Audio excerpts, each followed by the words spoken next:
પાટણ જિલ્લામાં આજે central working કમિટીના આદેશ મુજબ 180 પોસ્ટ કર્મચારીઓ એક દિવસની હડતાલ પર ઉતર્યા છે। આ હડતાલના કારણે ટપાલ અને કુરિયર સેવાઓ બંધ રહી છે।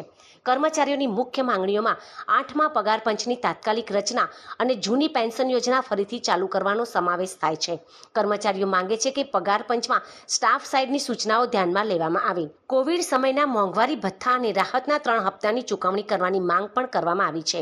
કર્મચારીઓ પેન્શનના કમ્યુટેશનનો સરવાળો 15 થી ઘટાડીને 12 વર્ષ કરવા માંગે છે। અન્ય માંગણીઓમાં અનુસંપાજનક નિમણૂકો પરની 5% મર્યાદા દૂર કરવી, ખાલી જગ્યાઓ ભરવી અને આઉટસોર્સિંગ તથા કોન્ટ્રાક્ટ પ્રથા બંધ કરવાનો સમાવેશ થાય છે। કેઝ્યુઅલ કોન્ટ્રાક્ટ અને ગ્રામીણ ડાક સેવકોને નિયમિત કરવાની પણ માંગ કરવામાં આવી છે। કર્મચારીઓને ચેતવણી આપી છે કે જો તેમની માંગણીઓ નહીં સંતોષાય તો ભવિષ્યમાં ઉગ્ર આંદોલન કરવામાં આવશે।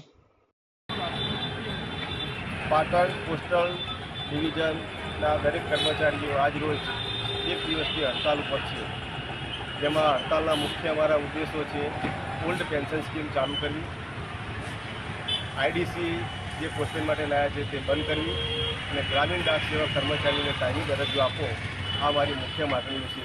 આ અનુસંધાને આજે એક દિવસીય હડતાલ પાડવામાં આવેલ છે। હડતાલમાં અમારા મુદ્દાઓ જો સરકાર આગામી દિવસોમાં નહીં સ્વીકારે તો આગામી દિવસો પણ અમે અનેક કાર્યક્રમો આપવાના છીએ।